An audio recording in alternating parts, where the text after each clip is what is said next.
մենք երկու հարցի արդեն անդրադարձել ենք եւ այսօր երրորդին ենք անդրադառնալու։ Շարքը կոչվում է «Ինչ կպատասխանեիր» եւ այդպիսի առաջնորդություն ունեցա Տիրոջից, որ ուսումնասիրենք միասին Տեր Հիսուսի տված հարցերը։ Եվ արդեն երկու հարց անդրադարձել ենք, այսօրվա հարցը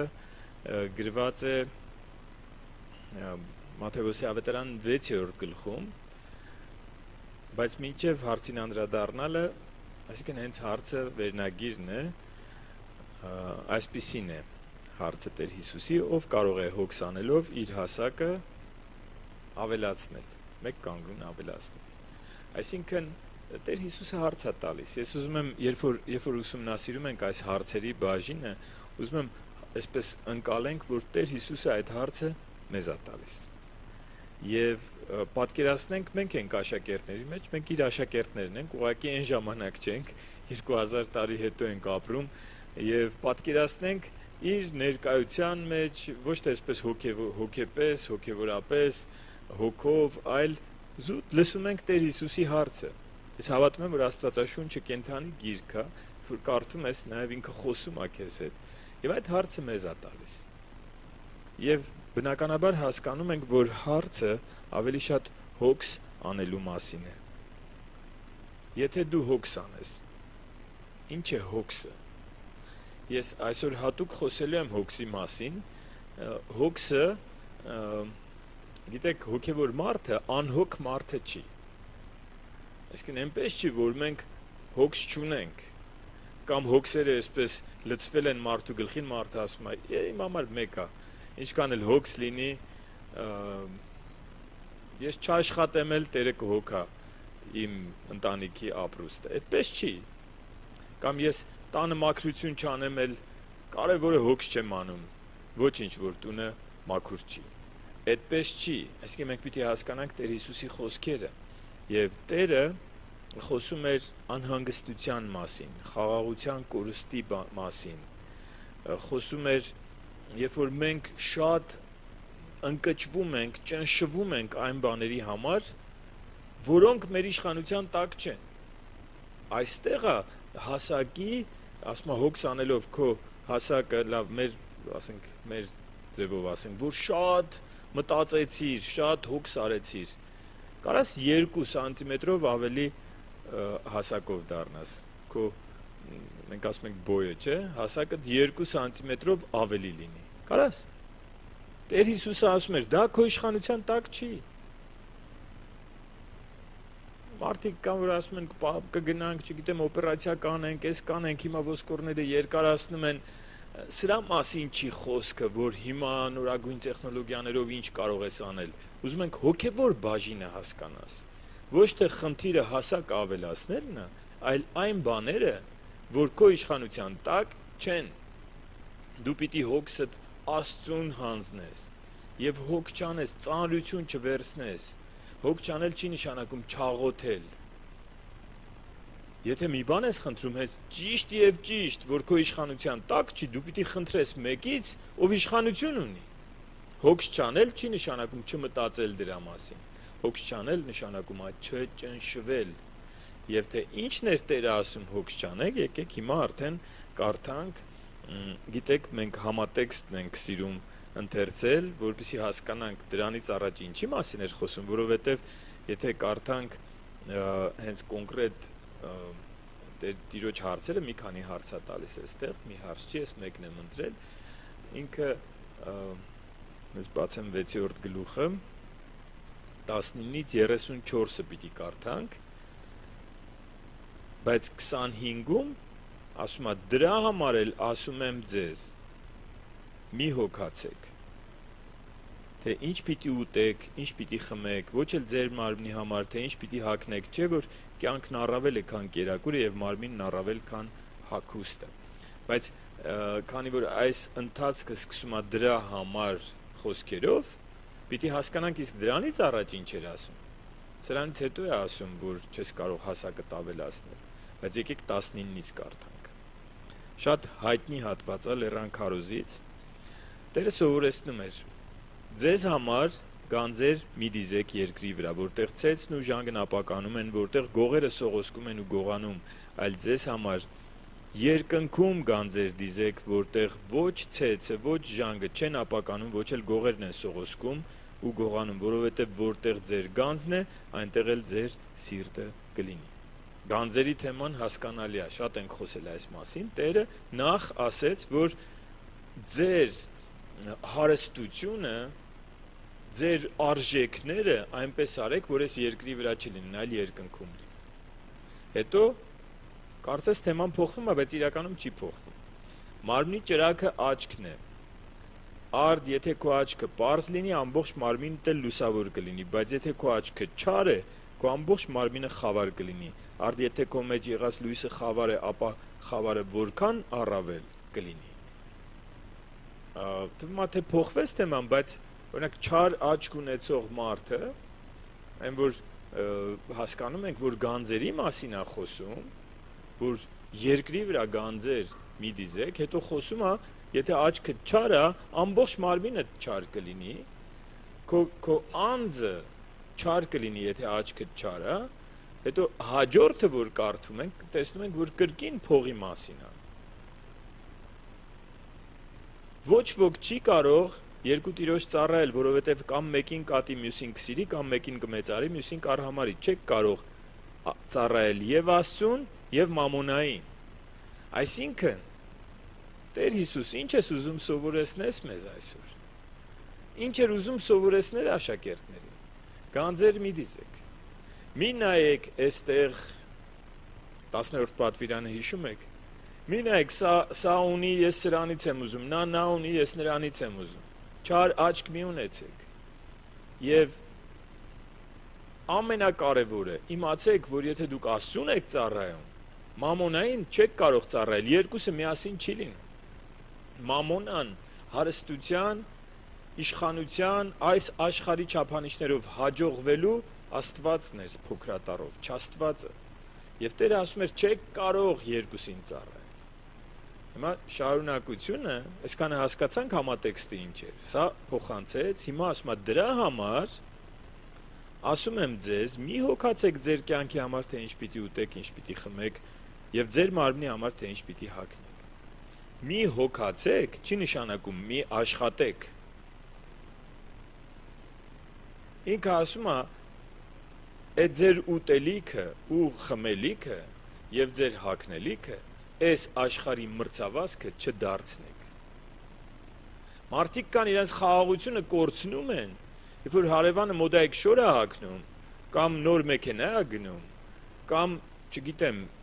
ինչ որ մի բան, որ ինքը շատ է ուզում ու չունի։ Ոչ թե կարիք կա, այլ մրցավազք կա։ Որովհետև այս աշխարհը մարդկանց գիտեք ինչպես է ընդունում։ Տեսել եք, երբ որ լավ մեքենա է գնում,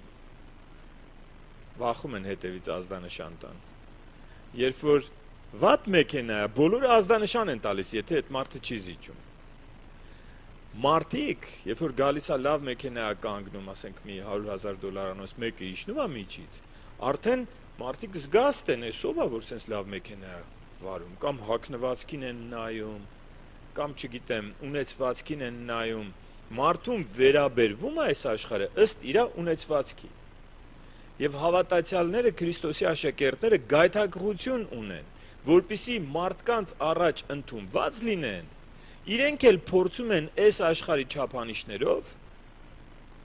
Աստված ջան, ինչ չեն ընդունի, եթե սա չունենան։ Փորձում են մրցավազքի մեջ մտնել։ Եվ Տեր Հիսուսը ասում էր՝ ուշադիր եղեք։ Ուշադիր եղեք։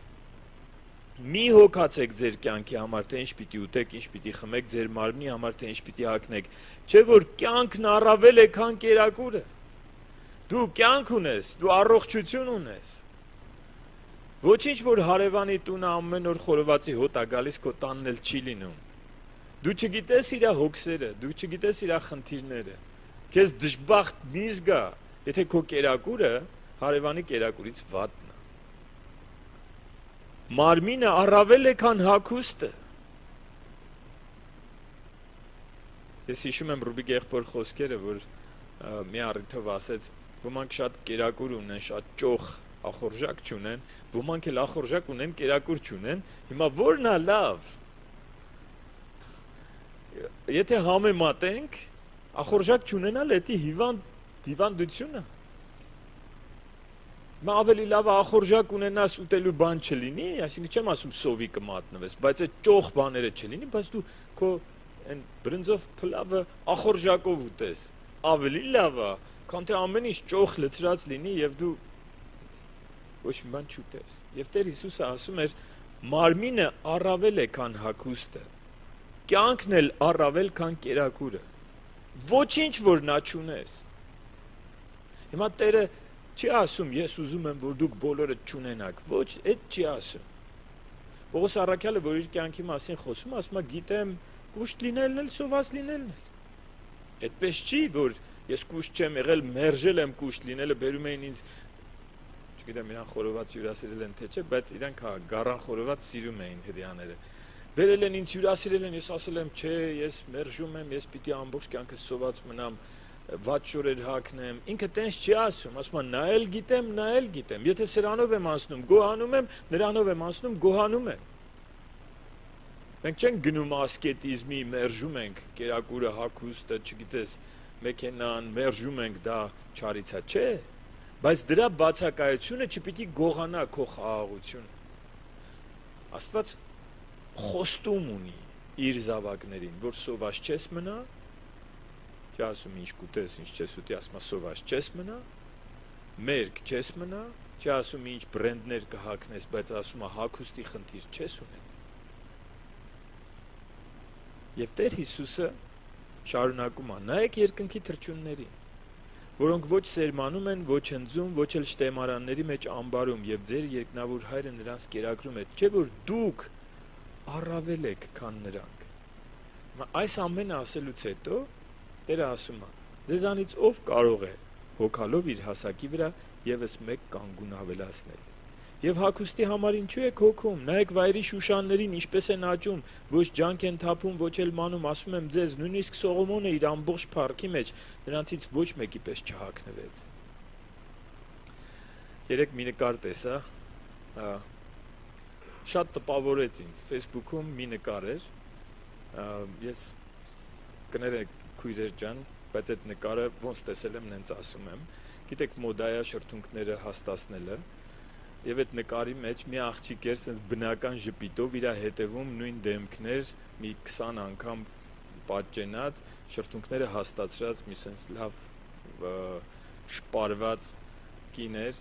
եւ այդ աղջիկը այնքան սիրուն էր ու գրած էր որ բնականը ամեն ինչից սիրուն է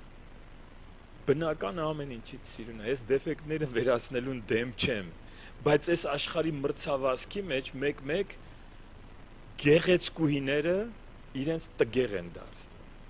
որովհետև մրցավազքը պահանջում է, մոդան պահանջում է, հետո այդ մոդան անցնում է, գիտեք չէ, պլաստիկ ու այդ միջամտությունների մոդան, որ անցնում է, հետադարձ չկա, դրա համար չեմ ասում մի խնամվեք, չեմ ասում եթե ինչ-որ խնդիրներ կան վերացրեք, բայց Տերը ասում է, լսեք, Աստված ձեզ տեսնում է գեղեցիկ, սա է ասում, մենք պիտի խնամվենք, այսօր տղամարդիկ էլ են խնամվում, պիտի խնամվենք, որովհետև չխնամված մարդը գայթակղություն է, ժամանակ կար խնամվելն էր գայթակղություն, այսօրվա մշակույթի մեջ չխնամվածը գայթակղություն է, և դու պիտի խնամվես, բայց չպիտի լինես այս մրցավազքի մեջ, հետ եմ ընկել, ուշադիր եղեք, Տերը ասում է հոգս մի արեք, եթե դաշտի խոտին, որ այսօր կա վաղը հնոցն է գծվում, այդպես Աստված այդպես հագցնում է, որքան առավել ձեզ կհագցնի, թերահավատներ, ասում է կսիրունացնի, կհագցնի, միշտ ես Մայր Թերեզայի օրինակն եմ բերել,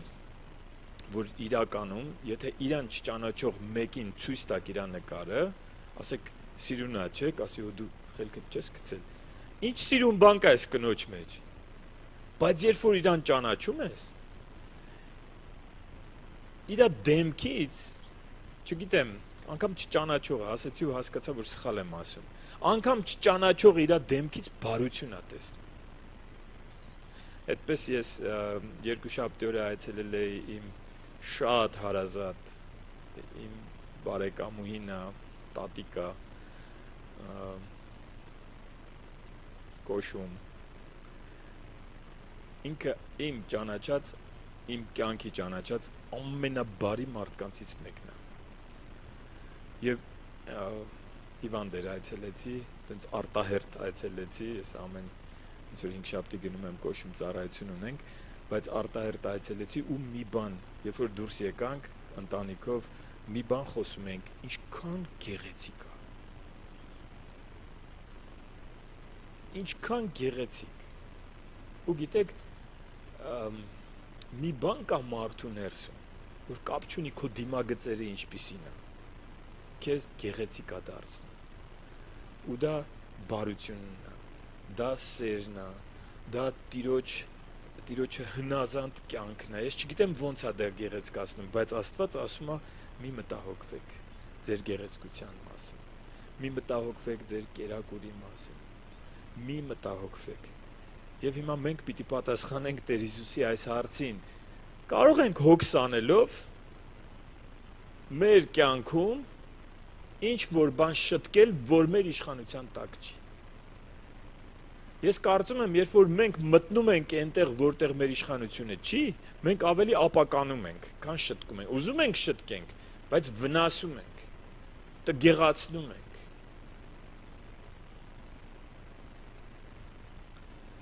Ուրեմն մի մտահոգվեք ասելով, թե ինչ ենք ուտելու, ինչ ենք խմելու, ինչ ենք հագնելու, որովհետև այդ ամենը հեթանոսներն են փնտրում, որովհետև ձեր երկնավոր Հայրը գիտի, որ դուք այդ ամենի կարիքն ունեք։ Ինքը գիտի։ Դու աշխատի, դու ծույլ մի եղիր, դու փնտրի եւ կգտնես։ Ես մարդիկ գիտեմ, որ ասում են ոչ միտեղ չի ստացվում։ Պատկերացրեք, Հնդկաստանից մարդիկ գալիս են այստեղ, աշխատում են, ապրում են, մի հատ էլ իրանց ընտանիքներին այնտեղ պահում են։ Մերոնք էստեղ ասում են, աշխատանք չկա։ Ես չգիտեմ, քանի տասնյակ հազար արդեն աշխատատեղ հնդիկներն են զբաղեցրել Հայաստան։ Աշխատանք կա, մեր ճաշակով աշխատանք չկա, խնդիրը այստեղ է։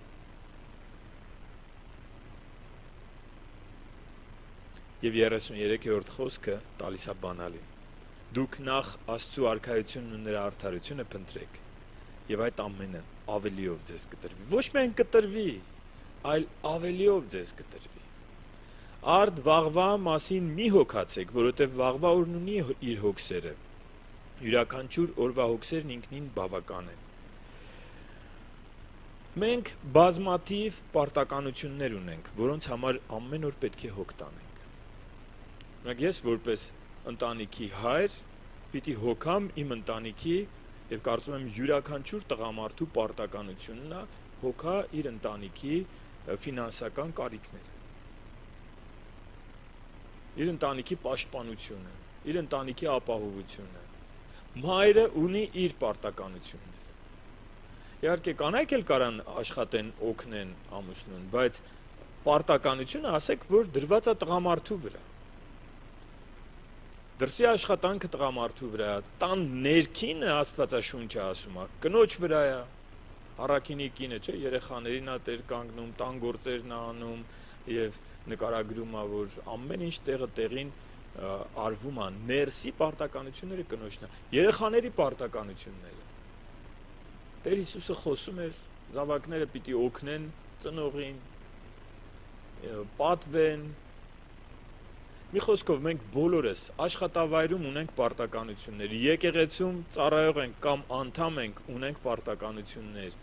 Մենք մեր պարտականությունները պիտի կատարենք, հոգ չանել չի նշանակում, հոգս չանել չի նշանակում, որ դու այսպես նստում ես, ասում ես Տերս կհոգա։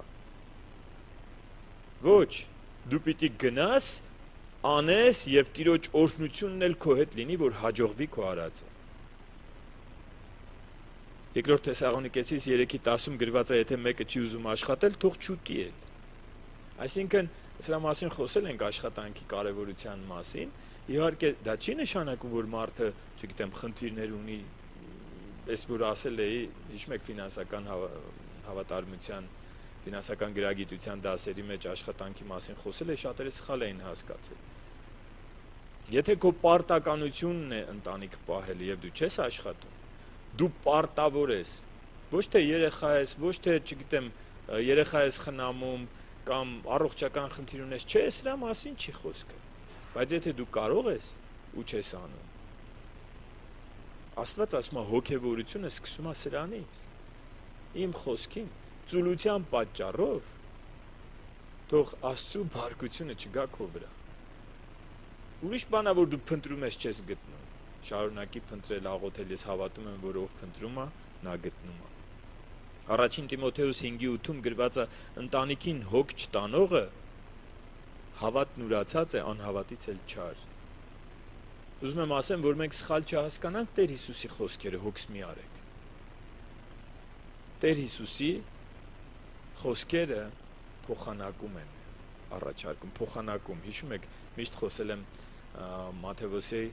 Ավետարան 11-րդ գլխի 27-ից 30 հատվածը, որ Տեր ասում է ինձ մոտ եկեք բոլոր հոգնածների եւ բեռնավորվածներ եւ ես հանգիստ կտամ ձեզ։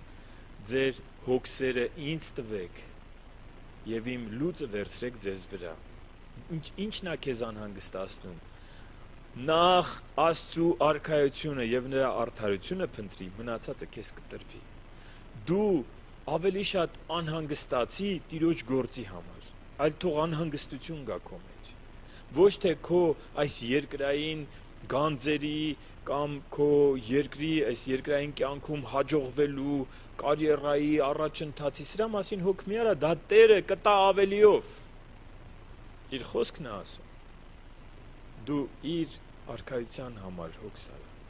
Տիրոջ լուծը վերցրա քո վրա։ Քո հոգսերը հանձնիր Տիրոջը։ Մի հատված էլ կարդամ, սուրահագին երկար խոսեցի, այսքան երկար չէր տևում իմ այս բաժինը, առաջին Պետրոս 5-րդ գլուխ 6-ից 11 խոսքերը։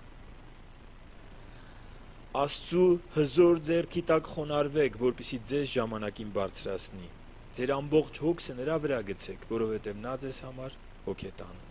Զգոն եղեք, արթուն եղեք, որովհետև ձեր թշնամին սատանան մռնչացող առյուծի պես շրջում է եւ փնտրում, թե ում կուլ տա։ Դիմադրեք նրան հավատով, հաստատուն լինելով եւ իմանալով, որ ձեր եղբայրներն էլ աշխարհում նույն չարչարանքն են կրում։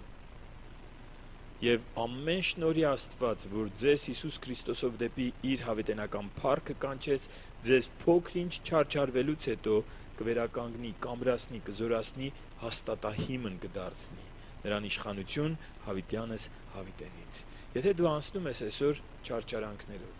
ես չգիտեմ ինչ դժվարություններով ես։ Իհարկե, քարոզների ժամանակ ասում են Արման եղբայր, հեշտ է խոսելը, Երանի իմանայր ես ինչով եմ անցնում։ Քիչ առաջ զրուցում ենք, որ ամեն մեկին իր դժվարությունն է։ Ես որ ասեն ժպիտով կանգնած խոսում եմ, երբեմն մարդիկ մտածում ես 14 տարի է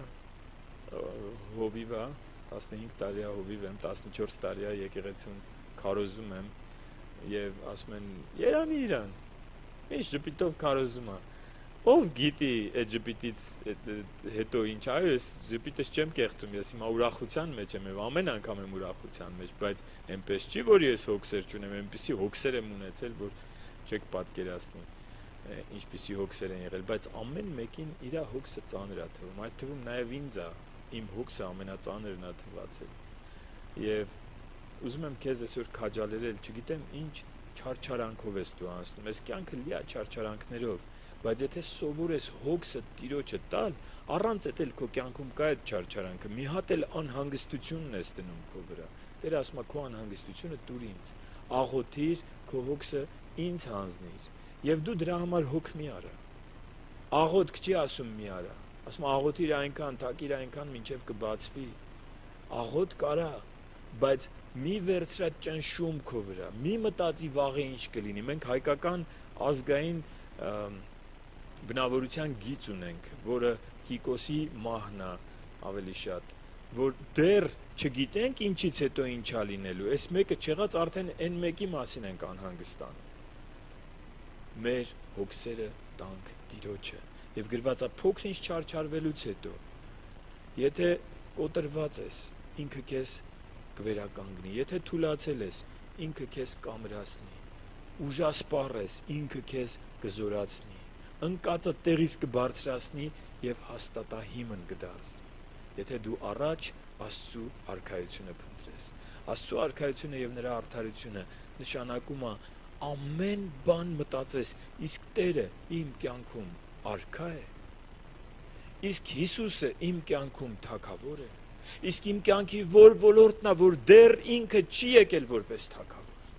որտեղ է, որ ես իր խոսքով չեմ առաջնորդվում, այլ առաջնորդվում եմ իմ պատկերացումներով։ Ինչ է ինքը ուզում որ անեմ, որ ես չեմ անում դեռ։ Եվ սա լինի մեր անհանգստությունը։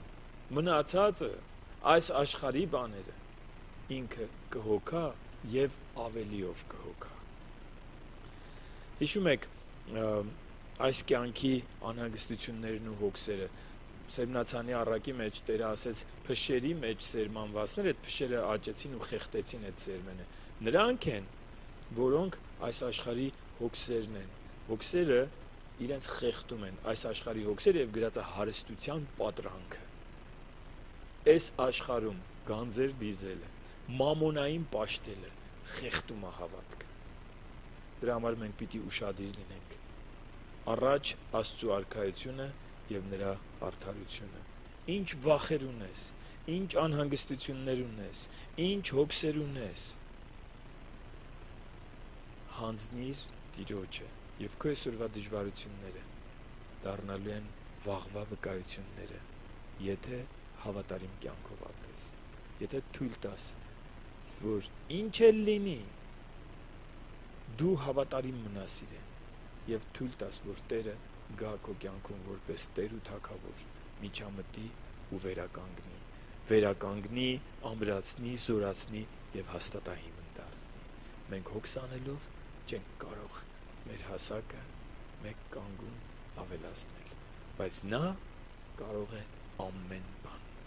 անգամ անհավանականը։ Ես իմ մոտ գրել էի վկայություններ, բայց ժամանակ չկա, ավելի լավ է սպասեմ ձեր վկայություններին, որ դուք գաք ու վկայեք։ Գիտեք, ասեմ սա, որովհետև շատ զորավոր վկայություն է, թեկուզ որոշել էի չասել, բայց ասեմ։ Մի անգամ մի կին, որ 14 տարի ամեն ինչ փորձել էր, 4 վիրահատություն, եկավ ու ասեց, մի խոսքով, ինչ-որ ձևերով հարցնում էր Աստծուն ընդունելի է, թե ընդունելի չի, որ երեխա ունենանք, ու ես մի բան ասեցի, այս խոսքերը, ասեցի, իսկ դու կարաս ասես, որ դու քո ամբողջ սրտով ապրում ես որպես Քրիստոսի աշակերտ, ասես չէ, բաներ կա, որ դեռ պիտի կարգավորեմ, ասեցի, չեմ էլ աղոթել, երևի չեմ աղոթել, որ հանկարծ չմտածեմ իմ աղոթքն է այդ հրաշքը կատարել, ասեցի ուղղակի Աստծո արքայությունը թող քո կյանքի մեջ գա, ապրիր այնպես, որ Աստծո արքայությունը երևա քո կյանքում, ապաշխարի ինչը, որ գիտես, որ քո կյանքում սխալ է, շտկիր Տիրոջ առաջ։ Հիմա երկրորդ, ճիշտ եմ ասում, երկրորդ երեխան ունեցել, այո, երկրորդ երեխան ունեցել ու փառք Աստծուն, որովհետև ոչ ոք չէր պատկերացնի, անգամ բժիշկները, անգամ ինքը անհնար էր դա, դա այնպես անհնար էր, որ անհնարինն էր դա լիներ, բայց այն Աստված, որ անհնարինը հնարավոր է դարձնում, այսօր ինձ ու քեզ ասում է հոգս մի արա, դու իմ արքայությունը եւ իմ արդարությունը փնտրի, սրա համար անհանգստացի, մնացած բաները քեզ ավելիով կտրվի։ Եկեք կանգնենք աղոթքի։ Շնորհակալ ենք Տեր, իրապես թող ամեն մեկս այս խոսքից հետո խորհի, իսկ ինքը, եթե կանգնած լիներ այդտեղ լեռան քարոզի ժամանակ, ինչ կպատասխաներ այս հարցին։ Եվ թող մեր արձագանքը լինի ապաշխարությունը, թող մեր արձագանքը լինի մեր հոգսերը քեզ հանձնելը, մեր բեռները քեզ հանձնել են, որ շատ ենք անհանգստացած են, որ ճնշում ա մեզ, տանք քեզ Տեր եւ ասենք մեր Տերը հոգում ա մեր համար եւ մենք ապրենք խաղաղությամբ օրվա ընթացքով մեր պարտականությունների մեջ լինենք պարտաճանաչ քո խոսքին հավատարիմ եւ դու Տեր հրաշքներ արա եւ այն մարդիկ ովքեր այսօր չարչարանքներով են անցնում վերականգնիր ամրացրու զորացրու եւ հաստատահիմն դարձրու որ իրենց վկայություններն էլ մյուսներին քաջալերանք լինեն քեզ լինի փառք պատիվ մեծարանք Հիսուս Քրիստոսի անունով